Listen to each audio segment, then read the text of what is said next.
filosófica para tratar as questões existenciais. Nosso trabalho, basicamente, é pensar sobre as questões, conhecer a pessoa e o mundo que a rodeia, né? Propiciar aquele autoconhecimento para que a pessoa possa, e o conhecimento do mundo também, para que a pessoa possa encontrar as melhores formas de ser aquilo que ela é, de lidar com os problemas que ela tem no mundo em que ela vive. Então, em geral, as pessoas que procuram a filosofia clínica procuram porque vivem aquelas questões que nós chamamos de problemas filosóficos, questões que não têm uma solução pronta, elas precisam criar, reinventar, ou se tem uma solução, essa solução não cabe a essa pessoa em especial. É uma solução que pode servir para muita gente, mas para o modo de ser próprio daquela pessoa, não serve. É muito interessante que um dos princípios básicos da filosofia clínica é a singularidade. Cada um é único, cada um se constitui a partir do seu existir, se torna aquilo que é no decorrer das suas vivências.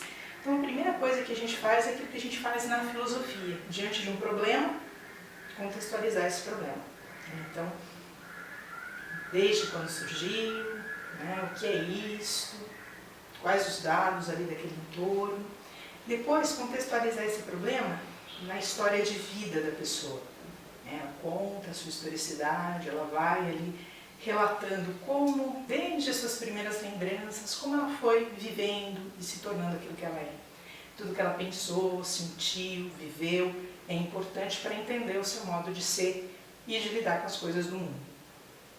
A filosofia clínica é uma criação de um brasileiro, né, o Lúcio Pachter, que vem da área da medicina e muito incomodado com a falta de recursos para lidar com o sofrimento.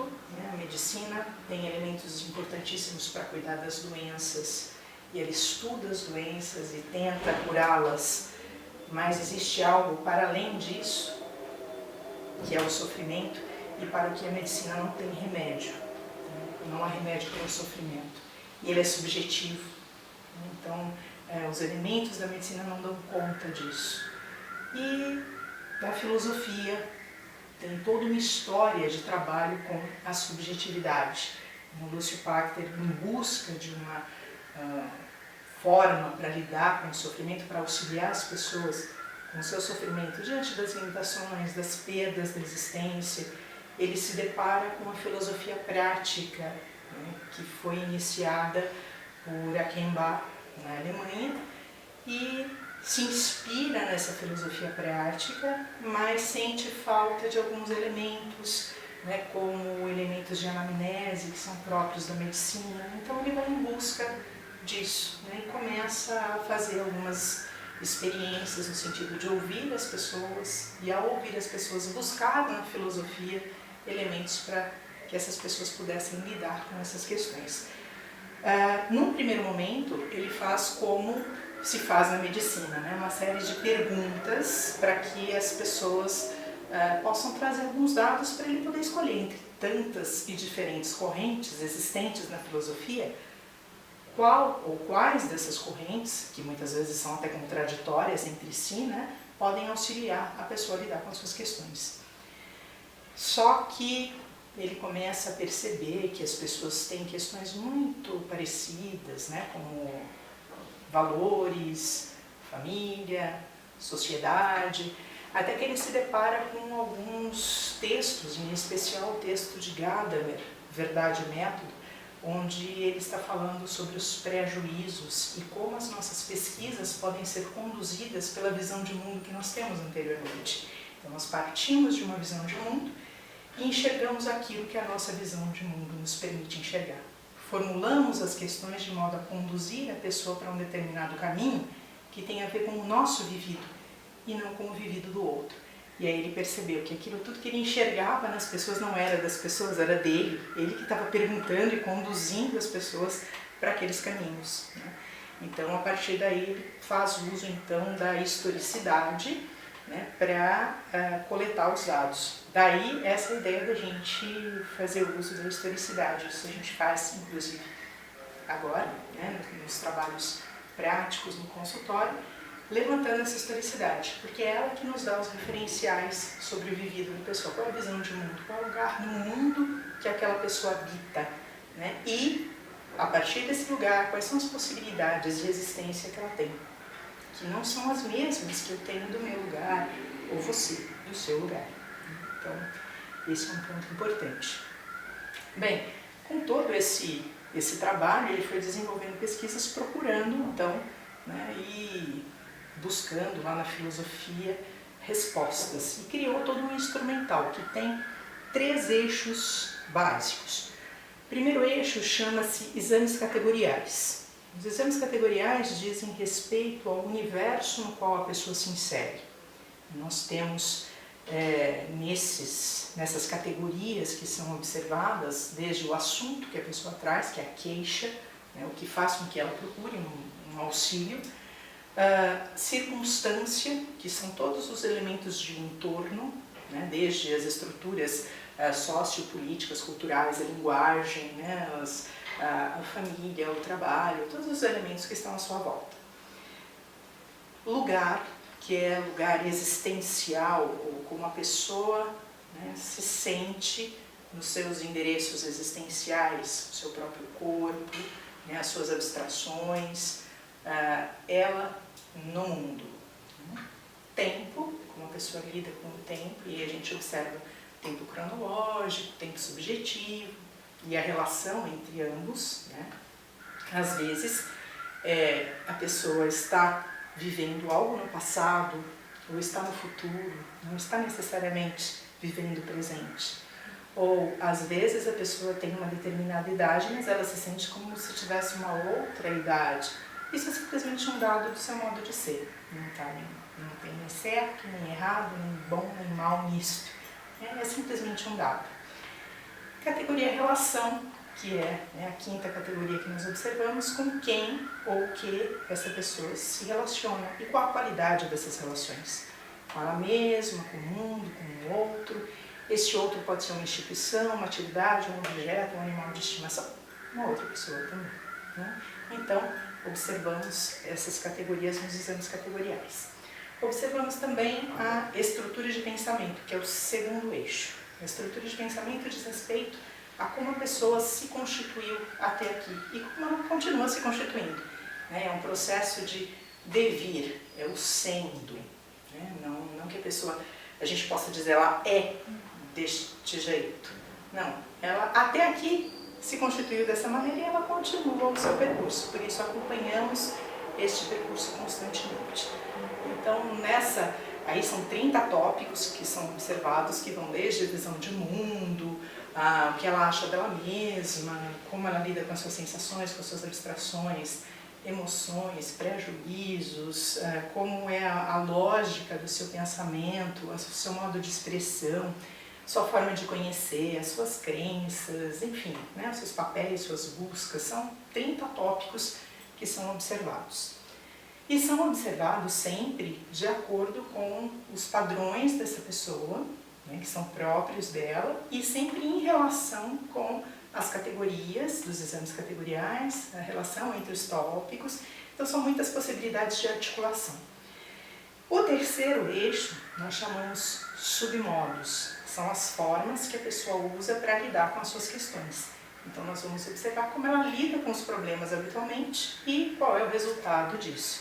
Às vezes a gente lida com os problemas de uma forma ótima, mas aquela forma não serve para aquele problema que a gente está enfrentando naquele momento. Mas às vezes a gente lida com o problema de uma forma, sempre usando a mesma forma, só que essa forma nos traz mais problemas. Eu resolvo um e crio vários. Então, analisar isso é importante, é interessante para que a gente possa entender melhor como a gente funciona. E, inicialmente, essa leitura que nós fazemos destes eixos a partir dos dados que vêm na historicidade da pessoa.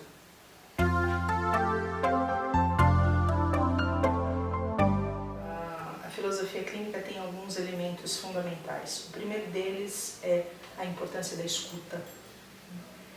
Muito do trabalho na clínica funciona a partir da escuta, que é uma escuta atenta, e ao mesmo tempo que suspende os seus prejuízos. Não é uma escuta para procurar algo que esteja ali, para identificar algo especificamente. É uma escuta para acolher o mundo do outro. Então, esse acolhimento me parece ser o principal elemento, que tem fundamento no pensamento de alguns filósofos, né, como, por exemplo, a questão do encontro, da presença que Martin Buber traz no seu livro Eu e Tu, né, ou que Levinas trabalha no livro Entre Nós.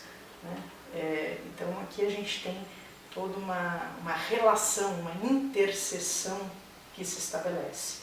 Por isso que escolhi para o Instituto aqui em São Paulo o nome interseção, né, porque é esse espaço. Um segundo ponto é a singularidade, é entender que cada um é único e é legítimo no seu modo de ser. Né? As pessoas não precisam ser como eu sou, não precisam ser como um padrão. Aliás, seria muito pobre se todos fôssemos de fato iguais. Né? Essa diversidade dos modos de existência que nos torna interessantes. Então, essa especificidade que cada um tem, e mais, uma plasticidade, uma capacidade de mudança.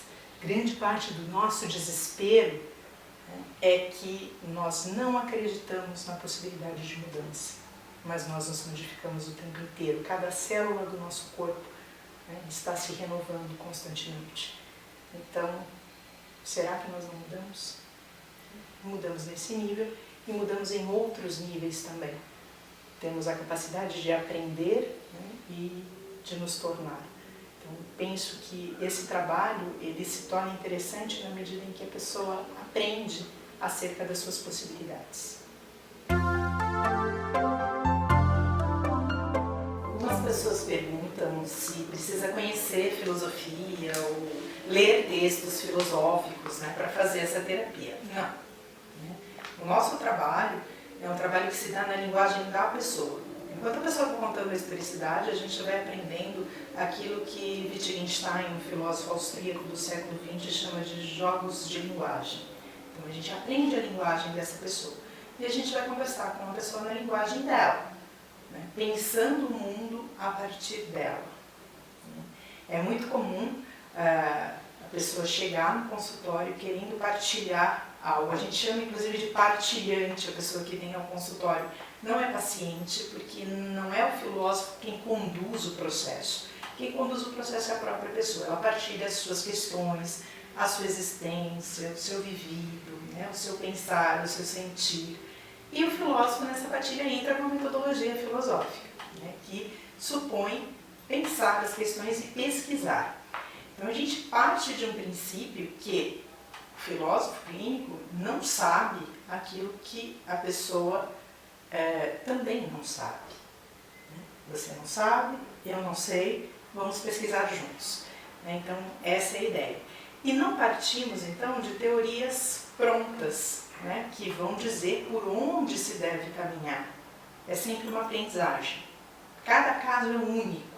Né? A solução para você pode ser completamente diferente da solução de uma outra pessoa que procurou a clínica pelo mesmo motivo, né? Ambas buscando o mesmo ponto, só que caminhos completamente diferentes, porque pessoas diferentes. Né? Então é um processo muito interessante de aprendizagem. Né? E aí a pergunta, que é muito básica, né? Tem cura? Às vezes não é uma questão de cura, porque não é uma questão de doença. A gente não trata necessariamente de patologias. As patologias dizem respeito à medicina. Quem cuida da doença é a medicina. Né? Nós vamos tratar da existência. E na existência, às vezes, aquilo é somente um modo de ser. Não é algo que precise ser curado. Né? Só é preciso encontrar formas de viver com aquilo. Erasmo de Roterdã dizia que felicidade consiste em ser aquilo que se é. Então, muitas vezes o que nós temos dificuldade é de encontrar espaços no mundo para ser aquilo que somos, né? Para dar vazão àquilo que está em nós. E o trabalho do filósofo clínico é pensar junto com a pessoa nessas possibilidades, considerando o que vai nela e o mundo que ela habita. Então, quais são as formas de criar? Muitas vezes é criar, né? Ou encontrar, às vezes é descobrir, né? Encontrar lá um espaço onde você possa exercer aquilo que você é. Mas às vezes esse espaço não existe, e aí é preciso criar, é preciso inventar. Quais são os elementos que você tem para criar? Quais são as companhias que você tem, né? Nas relações que você tem, ou que você pode vir a ter, que podem construir isso junto com você? Uma das coisas que surge muito no consultório é a questão da solidão, né? A pessoa se sente estranha, como se não pertencesse ao mundo, porque só ela pensa assim, só ela é diferente de todo mundo. É uma tendência da nossa sociedade a pegar os problemas que são problemas sociais. Nós vivemos uma ilusão de democracia, onde todo mundo é igual, né? E tentamos transformar isso num problema individual, né? Então, não é uma questão da sociedade, de mudar as formas de vida, mas de mudar a pessoa, né? E nem sempre é esse o caso, né? Na filosofia clínica não é esse o caso. Não temos como princípio uma adaptação da pessoa ao mundo, porque às vezes é o caso de mudar o mundo. É possível mudar o mundo? Em alguns contextos é. Nós vamos estudar junto com a pessoa essas possibilidades. Em alguns contextos, não é possível mudar como a pessoa gostaria de mudar, porque isso depende de outros e esses outros não querem mudar. Então, o que ela pode fazer com isso?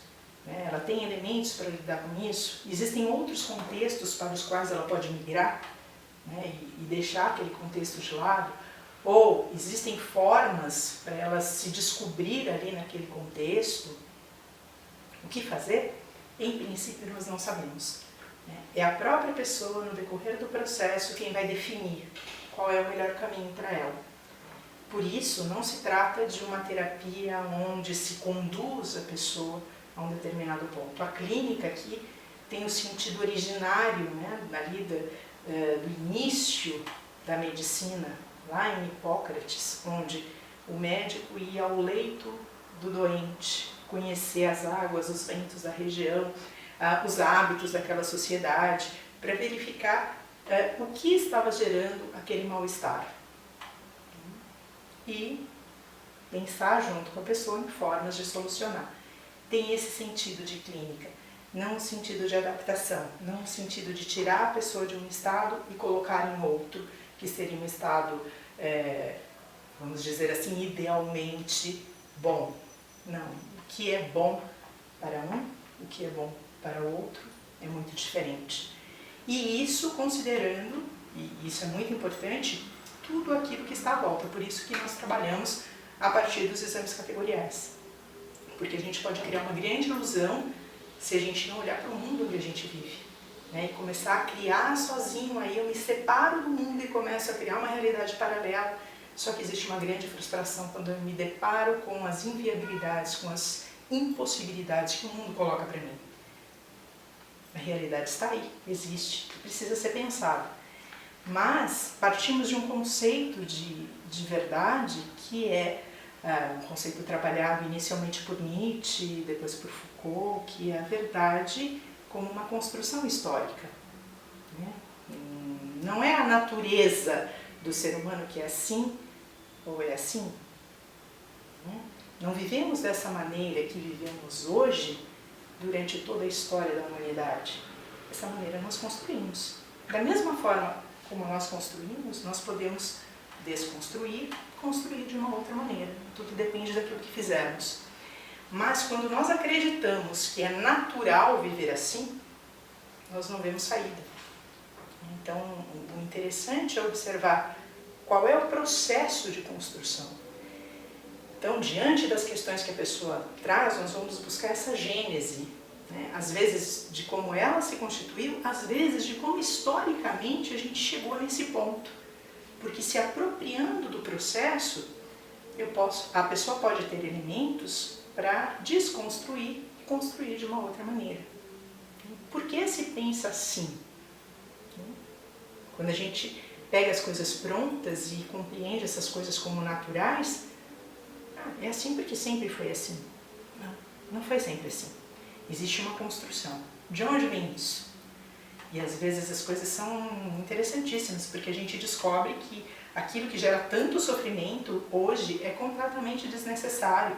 Surgiu lá atrás para defender um determinado valor que nem é mais valor, né, para um problema que era de uma época que nem nos diz respeito mais, e a gente continua simplesmente reproduzindo, né, uma mesma atitude sem pensar sobre para que a gente vive dessa maneira.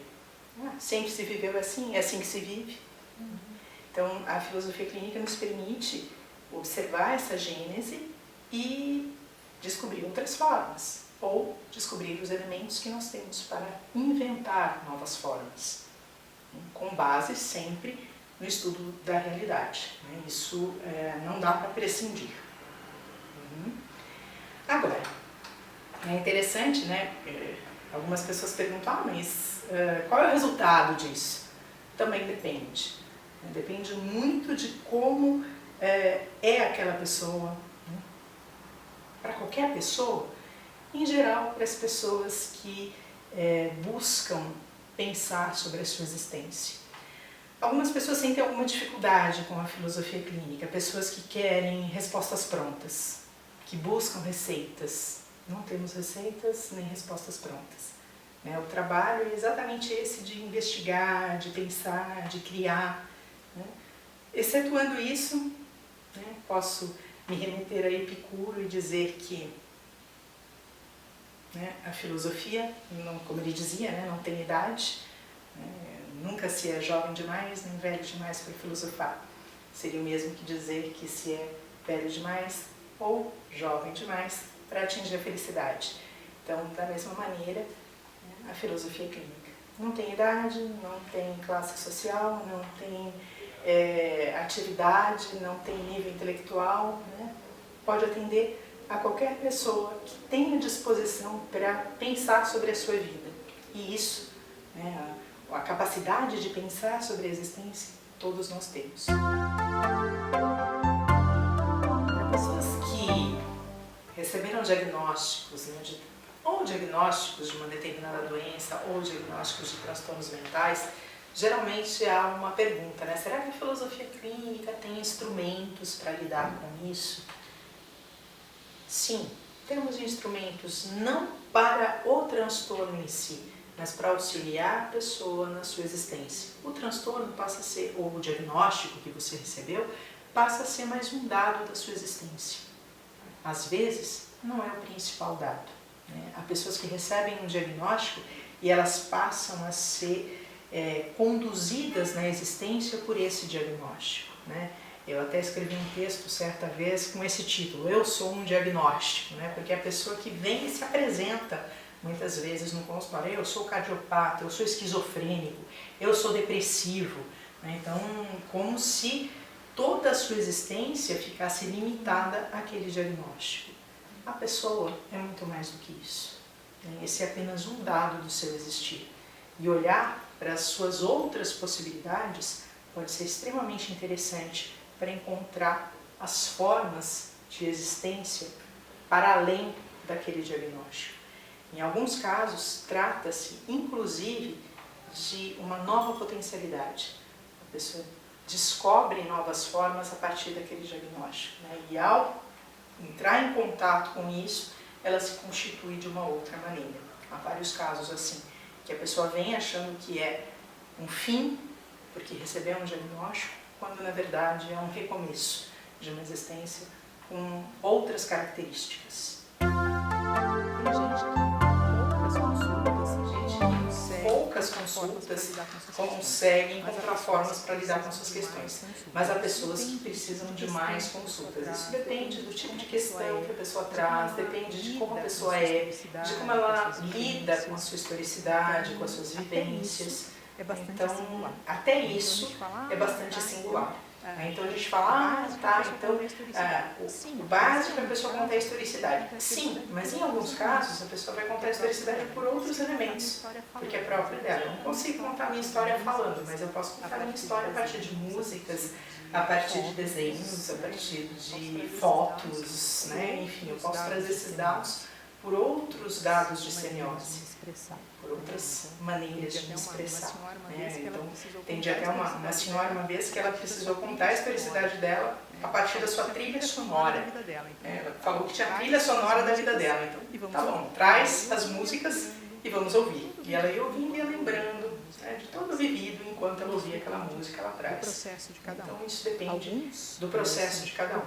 Alguns, pouquíssimas consultas são suficientes. Por quê? Porque a pessoa precisa, às vezes, de um espaço para falar e pensar. Conforme a gente vai falando, a gente vai pensando sobre as questões. Às vezes, contar a historicidade ordena. E aí a pessoa, nessa ordenação, já encontra, já sei por que eu estou vivendo isso. Eu já sei que se passa. E tem uma coisa mais interessante ainda, que hoje a gente tem muita dificuldade em estabelecer os diagnósticos na área da medicina. Então, há diagnósticos que às vezes são equivocados.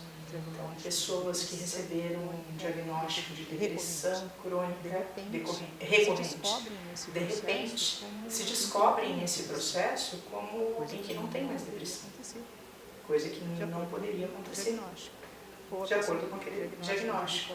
Ou a pessoa que tem um diagnóstico de bipolaridade, de repente descobre que não é bipolaridade, é simplesmente um modo de ser, e que não é uma questão orgânica, é uma questão de outra natureza, são os elementos ali à sua volta que estão provocando isso. Ou pessoas que simplesmente, diante daquilo que estão vivendo, entram num processo de pânico, mas que atendi uma garota que na segunda consulta ela nem lembrava mais que tinha pânico, porque a questão dela não era o pânico, era uma outra questão que estava gerando sintomas muito similares a sintomas de pânico. Então eu estava diagnosticado, mas de repente ao entrar em contato com a sua história, desperta para outras possibilidades. Há pessoas que já precisam de elementos mais específicos, vão precisar descobrir formas. Mais do que descobrir, criar formas, ou experienciar isso, criar novos hábitos. Aí demora um pouco mais, porque você tem que exercitar isso. Não é só, compreendi, já sei por onde ir, vou em frente. Não, eu sei por onde eu tenho que ir, mas quem diz que eu consigo? Então, pensar nas formas, exercitar, isso às vezes requer um tempo maior. Então, o tempo depende muito de cada caso. O que é ser normal? Essa é uma pergunta que também aparece, um dos grandes motivos pelos quais a pessoa busca a filosofia clínica é para ter uma opinião. Eu acho normal? Eu penso diferente de todo mundo, parece que eu estou fora dos padrões. E aí a gente vai trabalhar o conceito de normalidade. A filosofia clínica não parte de um conceito de normalidade, porque normal é aquilo que está de acordo com a norma. A norma é um modo de ser comum de uma determinada época. Se a gente pega isso em medicina, tem um livro muito interessante do Leônidas Hegenberg, que se chama Doença, um estudo filosófico. Ele mostra como isso é feito na medicina. É uma pesquisa com um grupo de pessoas, esses dados são colocados ali numa curva de Gauss e há os limites do aceitável. Então é uma pesquisa estatística. E a pesquisa estatística, feita pelo método indutivo, ela não tem como ser aplicada a cada indivíduo em especial. Ela é uma média de aproximação. Mas, no que se refere à questão da loucura, a questão dos transtornos mentais, isso fica muito mais complicado, porque isso tem a ver com aspectos sociopolíticos. Tem um livro muito interessante que se chama O Homem que se chamava Napoleão, mostrando essas relações históricas entre loucura e política. Por que o louco se diz Napoleão ou alguma personagem da história, da política, ou o contrário, aquele que pensa diversamente a política é considerado um louco. O Michel Foucault, na História da Loucura, trata isso de uma forma extremamente interessante. Ele vai estudar a história da loucura, a história da sexualidade, a história do sistema prisional, como um estudo dos mecanismos de exercício de poder. Então, mostrando ali na história da loucura, na época clássica, né, várias formas de exercício de poder que se desenvolveram no decorrer da nossa história. Elas têm predominância em determinadas épocas. Então, lá no século XV, XVI, o processo de exclusão, que tem a ver com o exercício do poder soberano, né, aquele Estado que tem o poder de vida e morte sobre o cidadão. Então, quem era considerado louco? Aquele que pensava de modo diferente, aquele que não se encaixava no sistema produtivo. Então, eram que ele retrata lá nos textos dele, os desocupados opiniáticos, né? Aquela pessoa que não se encaixava e ficava pelas ruas, questionando, querendo formas distintas. Então, essa pessoa era louca. As mulheres que não aceitavam um casamento que não tinha mais sentido, um casamento violento, e que decidiam pela separação numa época em que não existia possibilidade de separação, também eram loucas. Ele começa o livro falando da nau dos insanos, né? Aquele barco que deveria ficar à deriva, né? E só aportar para receber os loucos. Por que isso? É uma forma de excluir, para que essas pessoas não contaminem o restante da sociedade, difundindo essas ideias. Onde foram parar essas pessoas? Nos antigos leprosários. Acabou o surto de lepra, não havia mais sentido para aqueles espaços, então foram criados os primeiros sanatórios, onde eram depositadas essas pessoas. Com o decorrer, né, só depositadas, não tinha um tratamento específico.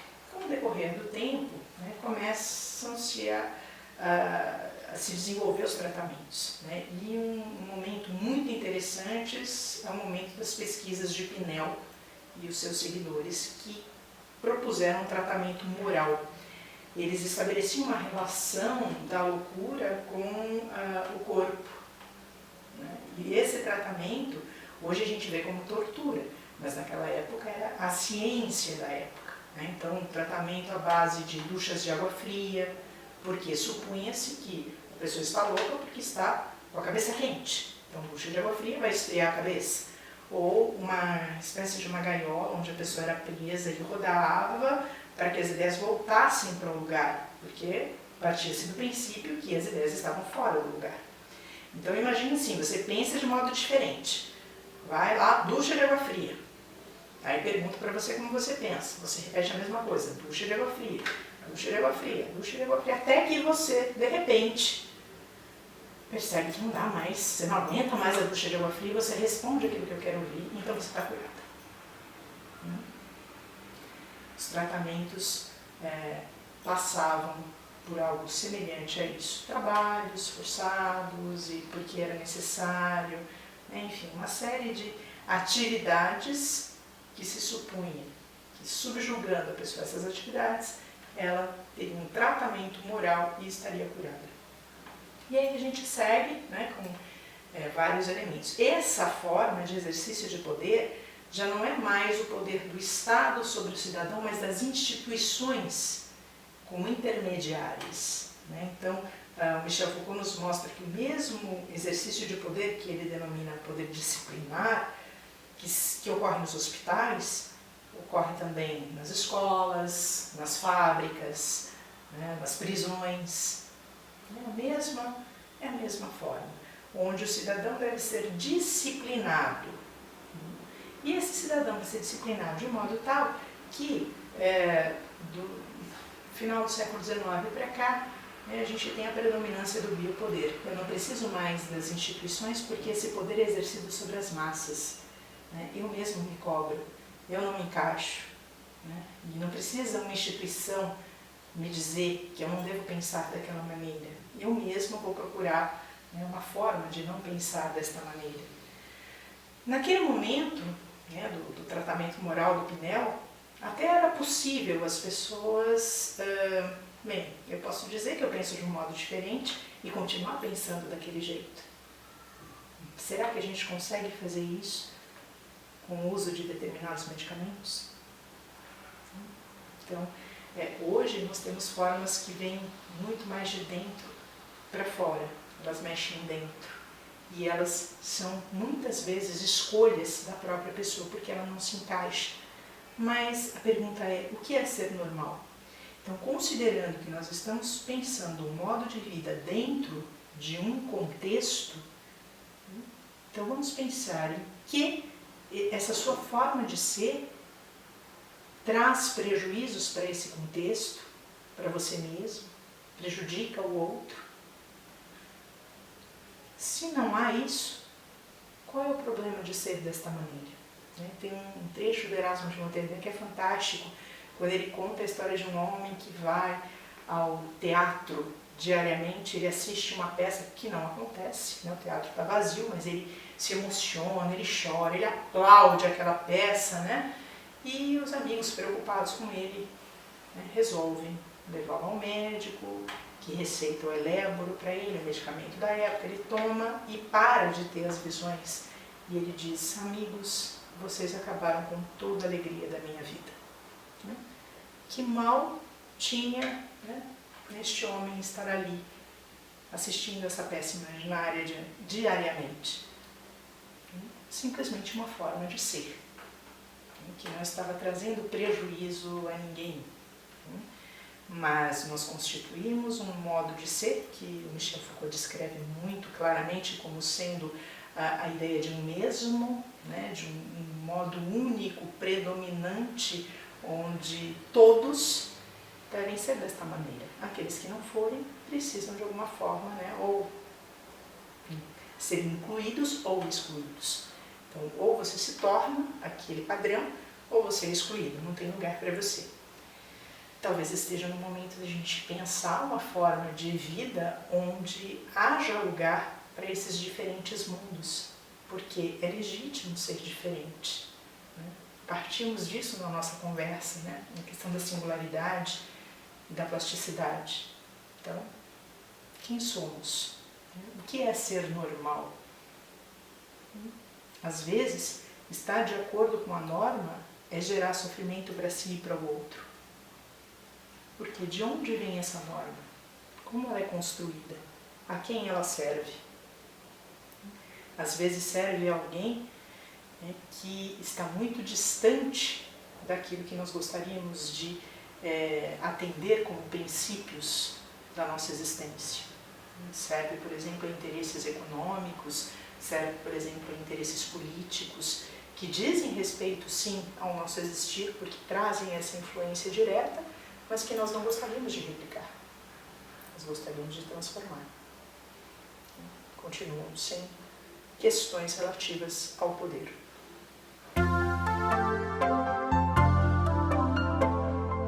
Filosofia da mente é uma área da filosofia que é característica do século XX, que remonta ao problema mente-cérebro, que surge no século XVII com Descartes, o problema mente-corpo. Ele vai dizer que nós somos compostos de duas substâncias distintas, corpo e mente. A mente é imaterial, ela não é divisível, ela é o nosso pensar, é a res cogitans, ou seja, a coisa pensante que há em nós. E o corpo é matéria, é divisível, ocupa lugar no espaço. Ele também diz, e por isso ele é considerado o tetravô da psicossomática, que estas duas substâncias interagem causalmente.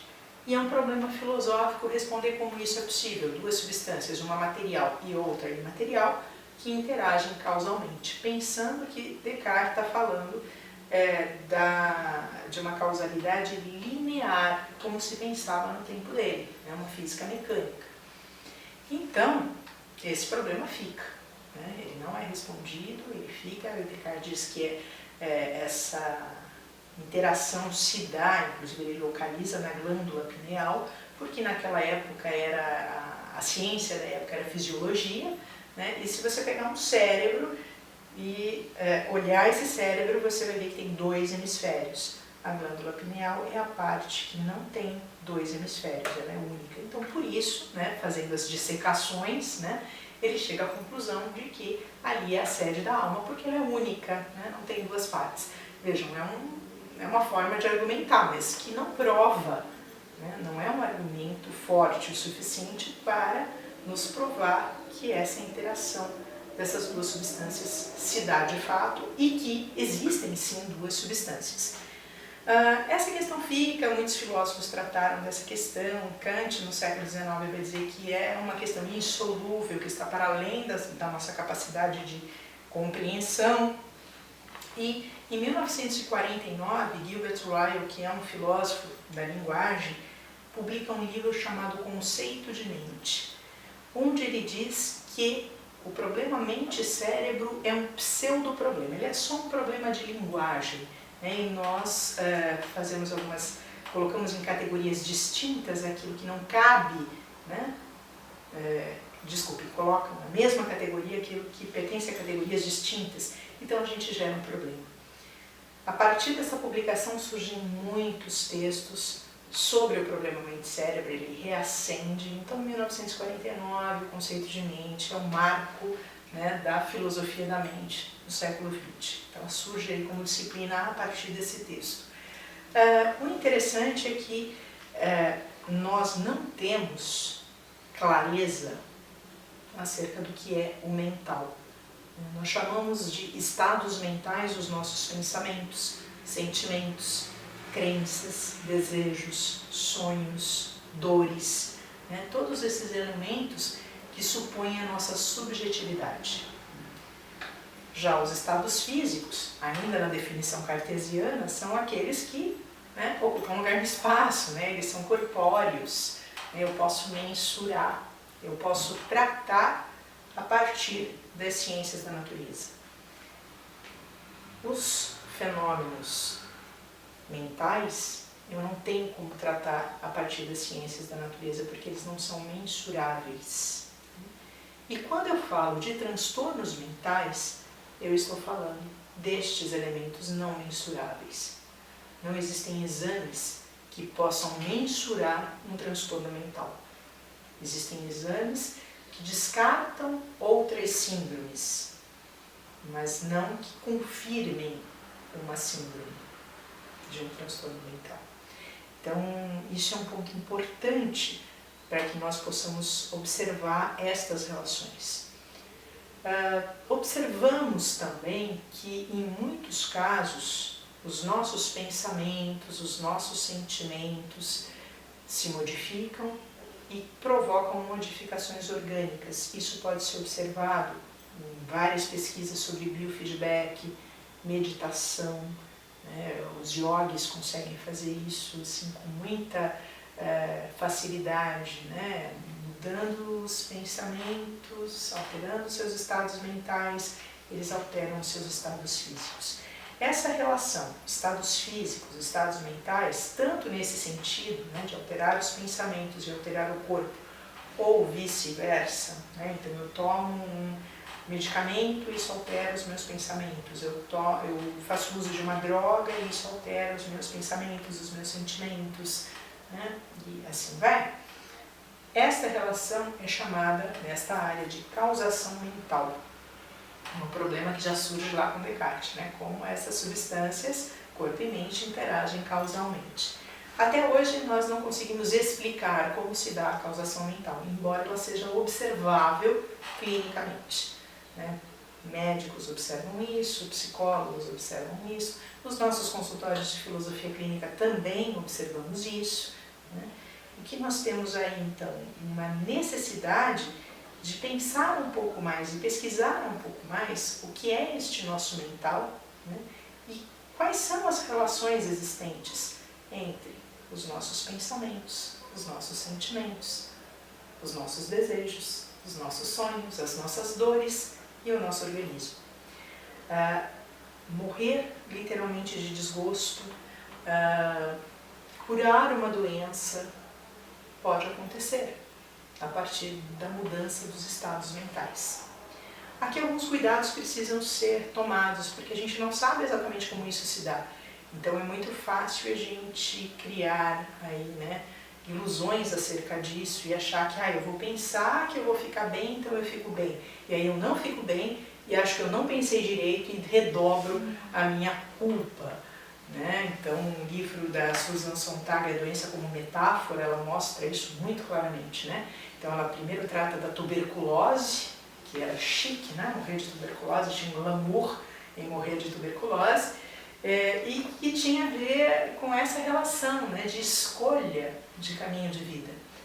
Depois ela mostra isso no câncer, e que não é chique ter câncer. Não tem glamour em morrer de câncer, ao contrário, existe toda uma culpa que vem junto com o processo, que é derivada dessa possível relação, como se a pessoa tivesse gerado aquilo. Então, alguns pacientes, além de toda a dor, ainda trazem uma culpa acerca disso. E o mesmo pode ocorrer também, ela vai trabalhar no segundo momento da sua publicação, numa edição mais recente, a AIDS, também nesse sentido. E se a gente trouxer aí sobre os transtornos mentais, também é muito comum a pessoa se sentir culpada, né, como se fosse responsabilidade dela estar num estado depressivo, ou estar num estado de mania, ou estar num estado esquizofrênico, né, como se ela tivesse gerado isso. Então a gente precisa tomar um certo cuidado, porque as coisas não são exatamente assim. A gente não sabe como isso funciona de fato. A gente sabe pelas pesquisas que há inúmeros fatores que podem desencadear um processo, desde fatores de origem genética até fatores de origem sociocultural, né? Coisas que a pessoa viveu, traumas pelos quais ela passou, né? Que muitas vezes não são de responsabilidade dela.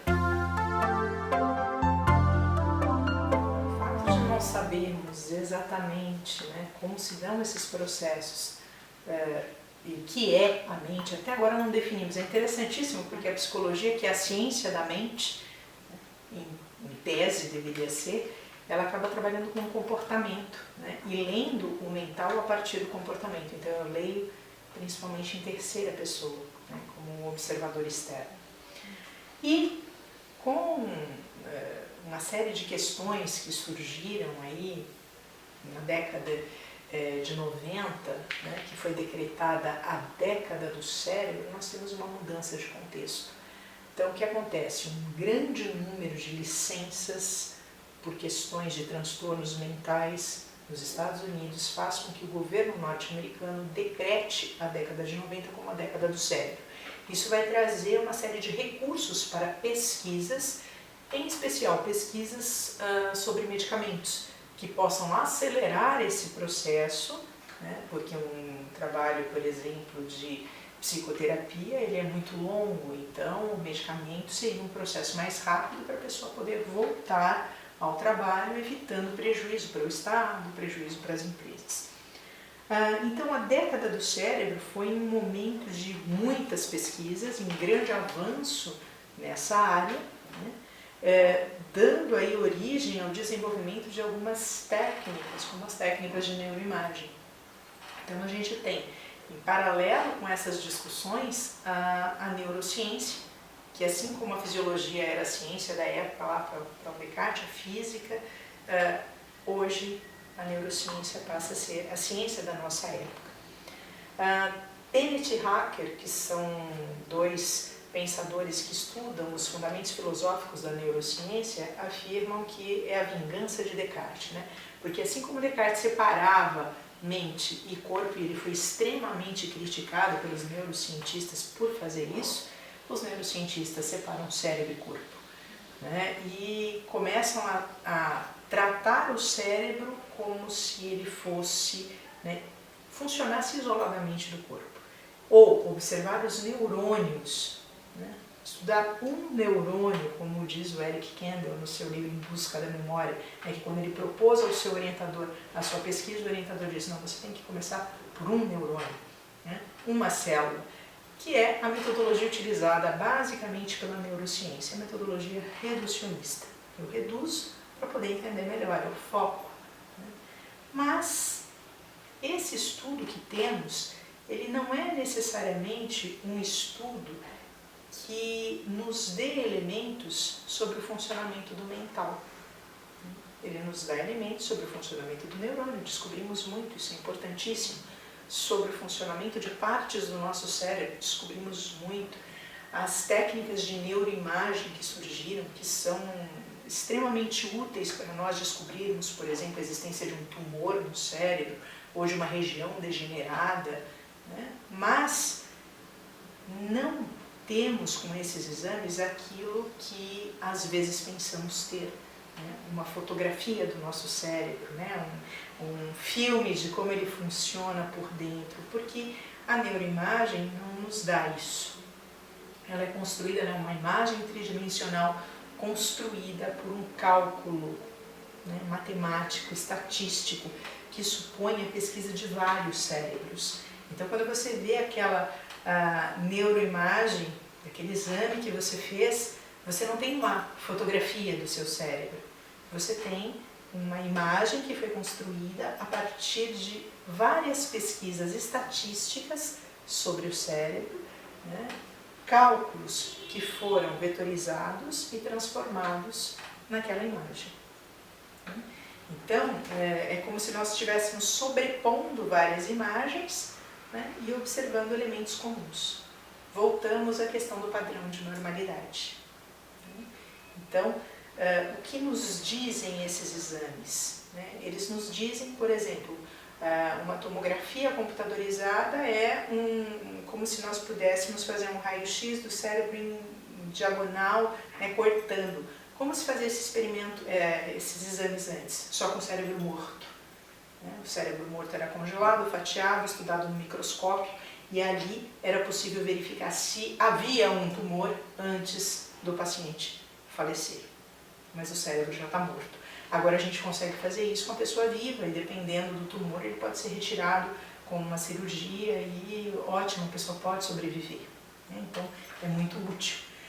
O que é uma ressonância eletromagnética? Ela vai trabalhar com, por exemplo, as células de glicose. Né? Então você toma lá aquele contraste que vai se fixar nas células de glicose e diante do campo eletromagnético aquela célula vai cintilar, então a gente sabe onde tem uma maior concentração de glicose. Daí supõe-se que aquela área está mais ativada, né, por isso. Mas a gente fala, está ativada essa área. Não, todo o cérebro está ativado. Né? Esses dados vocês podem encontrar no livro Corpo em Evidência, do Francisco Ortega e da Rafaela Zorzanelli. Eles descrevem esse processo falando do chamado mito da transparência. Então a gente começa a substituir aquilo que seria a medicina como arte, né, que é a medicina clínica, onde o médico conhece o seu paciente, conhece né, a história desse paciente, por uma medicina científica, laboratorial. Né? E muitos médicos hoje estão dando muito mais importância a essa medicina laboratorial, que é importante sim para que nós tenhamos alguns parâmetros, mas não nos diz tudo. Né? Eu não tenho respostas quando eu olho para aquelas imagens. É preciso colocar essas imagens no contexto da história de vida da pessoa. É preciso entender outros fatores que talvez estejam gerando ali, né, uma série de questões para que os diagnósticos possam ser feitos. Feitos mais precisamente, né? Voltando à questão da década do cérebro, grande beneficiado com a década do cérebro, na verdade, foi a indústria farmacêutica, né, que desenvolveu aí uma série de medicamentos, né, para essas questões. E hoje é muito comum nós buscarmos o caminho dos medicamentos, porque eles parecem ser mais precisos, mais rápidos. Puxa, claro que eu quero também, se eu puder aliviar a dor com o medicamento, né, usar esse medicamento para aliviar essa dor rapidamente.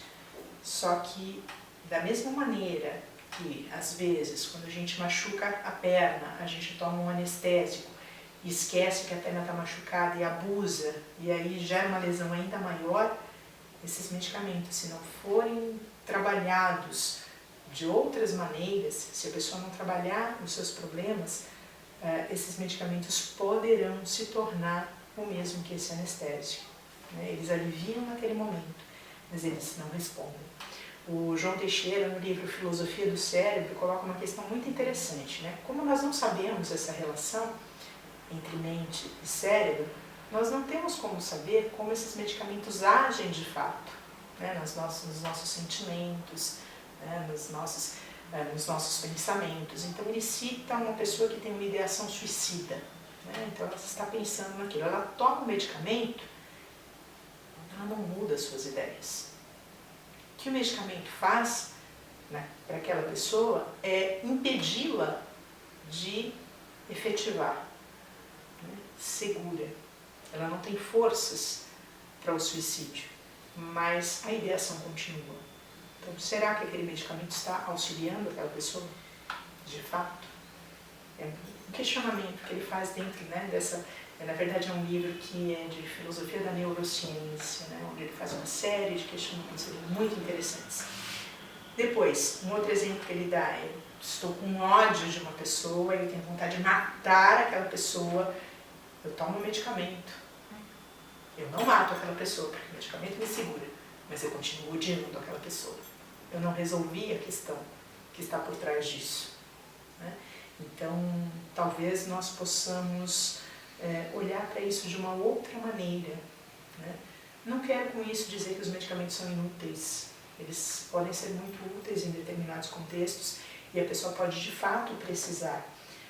O que nós não podemos é achar, como muitos de nós estamos pensando, que este é o único caminho possível. Este é um dos caminhos, que pode ser muito interessante para algumas pessoas, mas não necessariamente para todas. Só que essa neurociência que toma o lugar da ciência de uma época e que tenta resolver todas as nossas questões, aliás, é interessantíssimo ver como a gente encontra justificativas para a política, para a organização da cidade, para a administração, para o direito, para a educação, para a ética na neurociência, que é o chamado neurotudo, né? Os neuromitos, de que nós vamos resolver tudo estudando os neurônios. Há inclusive uma neurofilosofia, né? E aí vem uma questão muito interessante, que é, de um lado, uma neurofilosofia que é: vou resolver os problemas da filosofia, como a subjetividade, a consciência, o livre-arbítrio, a partir do estudo da neurociência. E o que faz a filosofia? O oposto disso. Vai olhar para as pesquisas em neurociência para observar o que é possível nós derivarmos de fato dessas pesquisas e em que isto traz implicações para a nossa existência.